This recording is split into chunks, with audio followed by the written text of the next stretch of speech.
الحمدللہ رب العالمین والعاقبۃ للمتقین والصلاۃ والسلام علی رسول کریم اما بعد۔ جناب میاں منیر احمد فضلہ صاحب، چودھری ظفر اقبال صاحب، دیگر حضرات علماء کرام، عزیز بھائیوں، دوستوں، بزرگوں اور ٹائم کافی زیادہ ہو گیا ہے اور یہاں پر آپ کے سامنے خیر کی بہت ساری باتیں بیان ہو چکی ہیں۔ میرا خیال ہے ہم سب کو عمل کرنا چاہیے اور عمل کرنے کے لیے بہت ساری باتیں ہم کو یہاں پر مل چکی ہیں۔ مجھے حکم کیا گیا ہے، میں بہت جلدی اپنی بات آپ کے سامنے رکھ کر ختم کروں گا۔ سب سے پہلے مبارکباد پیش کرتا ہوں اس ادارے کی انتظامیہ کو، قاری صاحب کو، استاد بچوں کو، ان کے والدین کو اور آپ سب کو کہ اللہ رب العالمین نے سب کو یہ سعادت بخشی ہے، کسی کو قرآن پڑھانے کی اور سمجھانے کی، کسی کو قرآن پڑھنے حفظ کرنے اور سمجھنے کی، اور آج ہم سب کو اس محفل میں اکٹھے ہو کر اپنے آپ پر غور کرنے اور اس محفل کے تبرکات سمیٹنے کی سعادت بخشی ہے۔ اللہ رب العالمین سے دعا گو ہوں یہاں کی انتظامیہ، یہاں کے احباب اور اہل علاقہ کے امامت میں برکت عطا فرمائے۔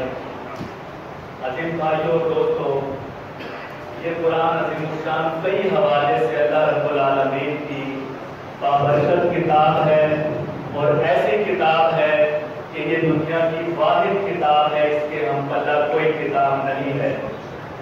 اگر میں اس کی یہ خوبیاں بتانا شروع کروں تو یہ 10-15 منٹ کی بات نہیں ہے، لیکن چند غور طلب باتیں آپ کے سامنے پیش کروں گا اور پھر اپنے مقصد کی طرف آؤں گا۔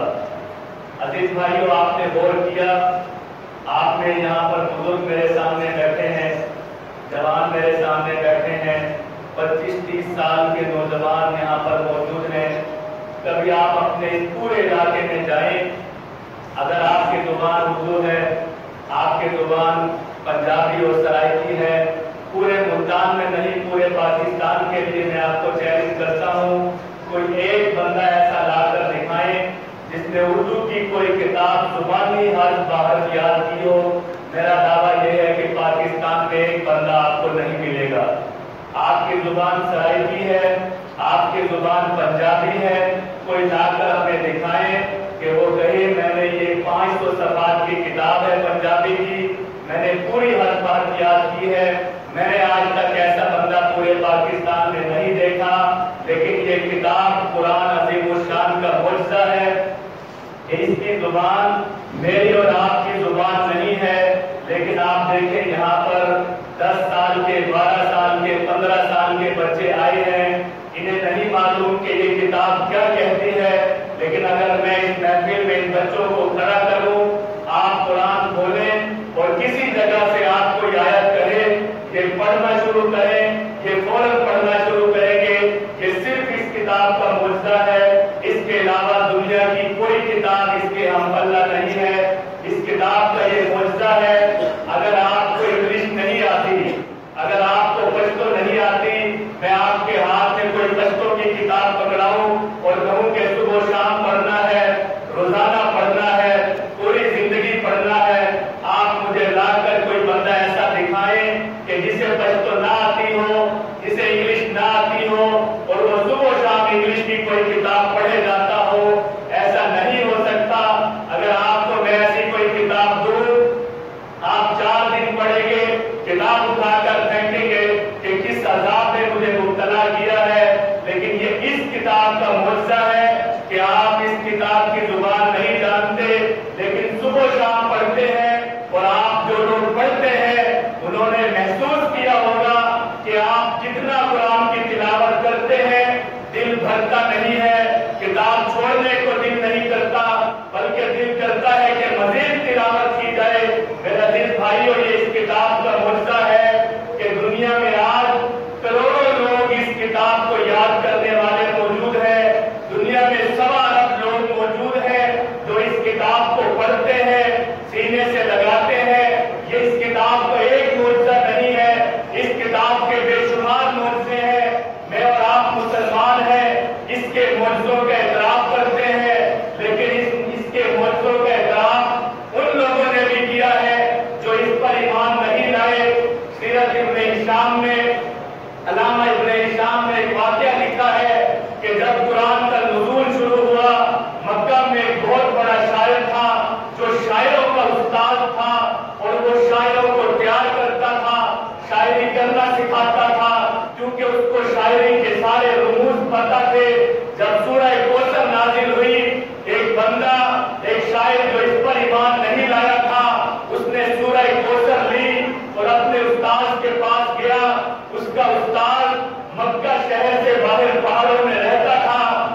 चौथा मिसरा लिख दीजिए। पहला मिसरा उसने क्या बताया? इन्ना आतैनाकल कौसर। दूसरा मिसरा क्या बताया? फसल्लि लिरब्बिका वनहर। तीसरा मिसरा क्या बताया? इन्ना शानियका हुवल अब्तर।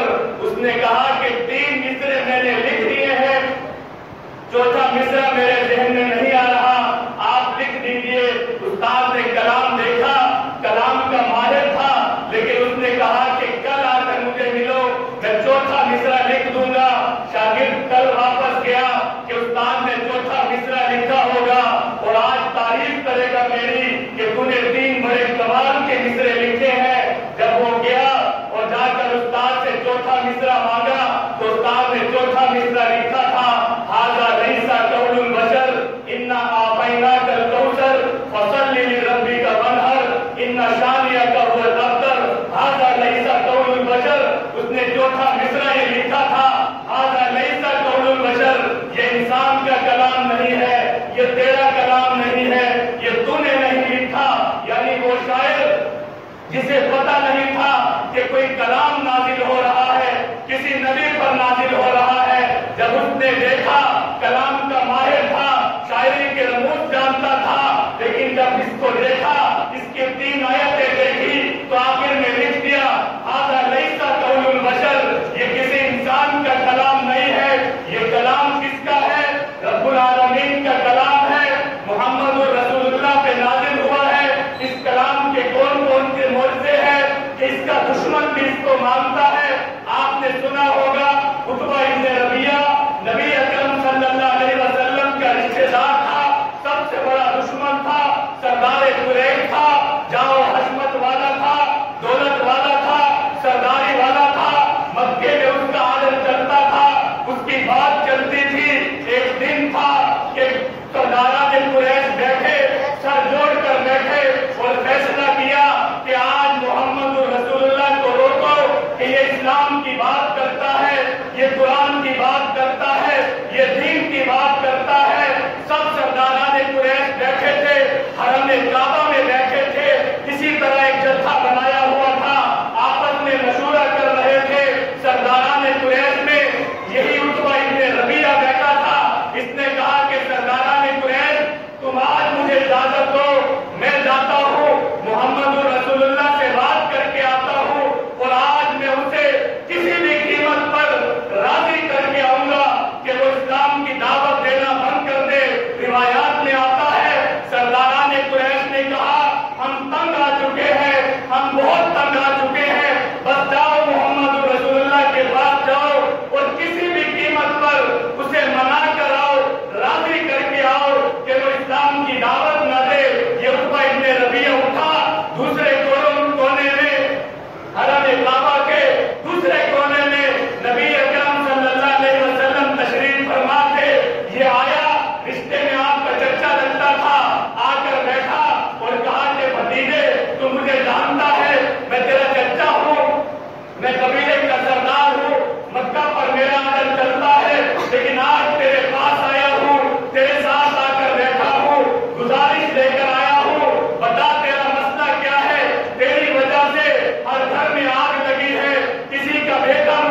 किताब है, सुनते जाए।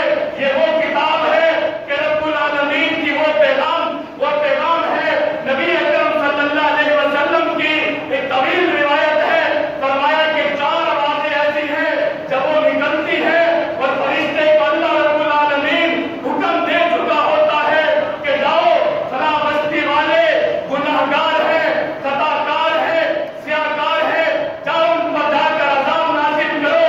सिर्फ 4 आवाजें ऐसी हैं, फरिश्ता अज़ाब लेकर जाता है, जाकर देखता है कि ये आवाज बुलंद हुई है, वो वापस जाता है, रब्बुल आलमीन को गुजारिश करता है, अल्लाह मैं उस बस्ती में गया, अज़ाब नाज़िल करने वाला था, लेकिन उस बस्ती से ये आवाज आई तो मैं वापस आ गया कि यहाँ पर अभी खैर मौजूद है, यहाँ पर अभी खैर मौजूद है। फरमाया कि अल्लाह रब्बुल आलमीन उस आवाज की वजह से बस्ती से अज़ाब डाल देता है। उन 4 आवाजों में एक उस बच्चे की आवाज है जो कुरान की तिलावत करता है, उस बच्चे की आवाज है जो कुरान की तिलावत करता है। मैं आपको मुबारकबाद पेश करता हूँ, आपकी बस्ती में, आपके मोहल्ले में बच्चों ने कुरान हिफ्ज़ किया है। आपकी ये ड्यूटी है, आपका बच्चा बड़ा हो, आप स्कूल में भेजते हैं, उसकी फीस अदा करते हैं, हर महीने रिपोर्ट लेते हैं, बच्चे से घर आकर उसका सबक सुनते हैं। बच्चा 2 दिन स्कूल न जाए, फौरन दरखास्त भिजवाते हैं, परेशान हो जाते हैं, बच्चे की तालीम खराब हो रही है। मेरे भाइयों, डर से जिक्र देना चाहता हूँ, सोचे क्या आपने कभी सोचा आपके घर में कुरान नहीं पढ़ा जाता, आपके घर में आपके बच्चे, आपकी बीवी, आप खुद कुरान नहीं पढ़ते। आपने कभी सोचा मुझे किसी स्कूल में जाना चाहिए, किसी मदरसे में जाना चाहिए, बच्चे को मदरसे में भेजना चाहिए, कुरान की फिक्र करनी चाहिए, इसलिए कि आपका बच्चा क़यामत के दिन आएगा, इंजीनियरिंग की डिग्री नहीं आएगी, मेडिकल की डिग्री नहीं आएगी, ये सब डिग्रियां दुनिया में रह जाएंगी।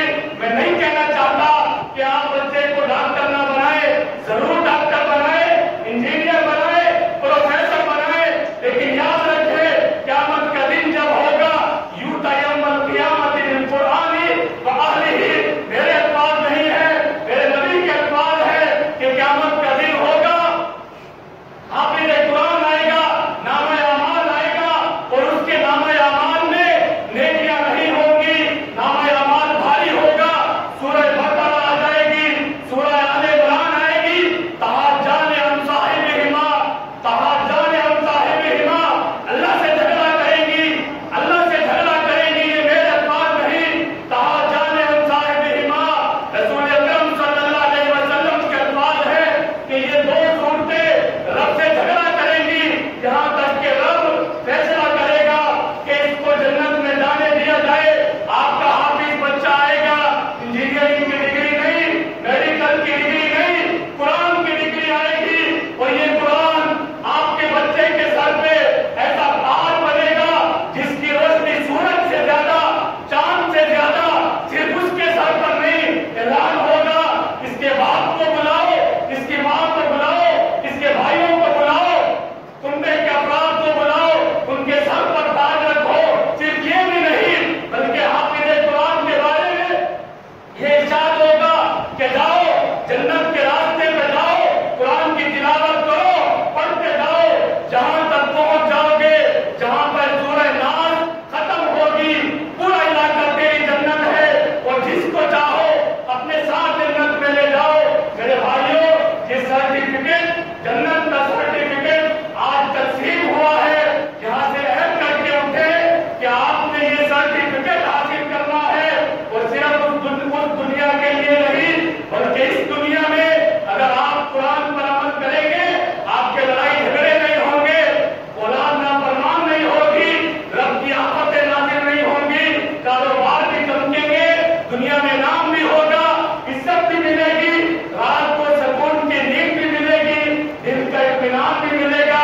अगर ये सब कुछ लेना है तो इस कुरान को खोले, ये जगह जगह आपको कह रहा है कि मैं रब की निशानी हूँ, मुझ पर गौर करो, मुझे पढ़ो, मैं तुम्हें इज्जत दूंगा, मैं तुम्हें दौलत दूंगा, मैं तुम्हें दुनिया में मकाम दूंगा और रब के यहाँ कामयाबी दूंगा। आखिरी बात कर اپنی گفتگو ختم کرتا ہوں۔ میرے بھائیوں، جس طریقے سے ہر چیز کے حقوق ہیں، ہمسایوں کے حقوق ہیں، استاد کے حقوق ہیں، ماں باپ کے حقوق ہیں، اس قرآن کے بھی حقوق ہیں۔ قرآن کا پہلا حق یہ ہے کہ اس کو اچھے انداز میں تلاوت کیا جائے۔ ذرا سوچے، میں نے اور آپ نے قرآن کا یہ حق ادا کیا کہ نہیں؟ اگر نہیں تو آج فیصلہ کریں، اس کا یہ حق ادا کرنا ہے۔ اس کا دوسرا حق یہ ہے، اس کو سمجھنے کی کوشش کریں، یہ کہتا کیا ہے، آپ سے مخاطب کیا ہے، آپ سے مطالبہ کیا ہے، آپ کو دیتا کیا ہے۔ اس کا تیسرا حق یہ ہے کہ اس پر عمل کیا جائے، اس کی تعلیم کے آگے سر تسلیم خم کیا جائے۔ اس کا چوتھا حق یہ ہے کہ اس کی دعوت سے معاشرے کو منور کیا جائے اور ان الماریوں سے نکال کر اس کو پارلیمنٹ کی آواز بنایا جائے، اس کو عدالت کا قانون بنایا جائے، پاکستان کی پوری دنیا کے نظام تعلیم کا حصہ بنایا جائے۔ تھانے اور کچہریوں میں اگر یہ قرآن آیا، آپ کو دھکے نہیں دیے جائیں گے، آپ کو دھکارا نہیں جائے گا۔ آپ کے گلی محلے کے مسائل تب حل ہوں گے جب حضرت عمر کی طرح کوئی اس قرآن کو اٹھا کر کھڑا ہوگا۔ اور میرے بھائیوں، آپ کو یہ یقین کے ساتھ بتانا چاہتا ہوں، الاسلام یعلو ولا یعلی علیہ، میرے الفاظ نہیں، میرے نبی کے الفاظ ہیں کہ اسلام دنیا میں دبنے کے لیے نہیں، غالب ہونے کے لیے آیا ہے۔ اس لیے یقین کر لیجئے کہ یہ قرآن غالب آئے گا، اس کا نظام غالب آئے گا، لیکن خوش قسمتی تب ہوگی، میرے ذریعے سے آئے گا، آپ کے ذریعے سے آئے گا، آپ کے گھر والوں کے ذریعے سے آئے گا، آپ کی بستی کے ذریعے سے آئے گا۔ اور جب یہ ہوگا تو رب نے اس قرآن میں فرمایا ہے کہ جب میرے بندے مجھ پر ایمان لاتے ہیں، تقوی اختیار کرتے ہیں، میری کتاب پر عمل کرتے ہیں، میں زمین و آسمان کے رزق کے دروازے ان پر کھول دیتا ہوں، ان پر کھول دیتا ہوں۔ لہذا اگر آپ نے زمین و آسمان کی رحمتوں اور برکتوں کے دروازے کھلوانے ہیں تو آئیے قرآن کو بالادست نظام بنانے کی جد و جہد کا حصہ بنیے۔ آخر میں ایک دفعہ پھر سب بھائیوں کو، ادارے کی انتظامیہ کو، ان حفاظ کرام کو، ان کے والدین کو، آپ سب کو مبارکباد پیش کرتا ہوں کہ دنیا کا اکاؤنٹ سب کو نظر آتا ہے، لیکن ان کے والدین کے لیے، ان بچوں کے لیے، یہاں کی انتظامیہ کے لیے، پورے علاقے کے لیے آخرت کا اکاؤنٹ بن گیا ہے اور اس میں رقم جمع ہونا شروع ہو گئی ہے۔ آپ سب بھی جتنے لوگ یہاں بیٹھے ہیں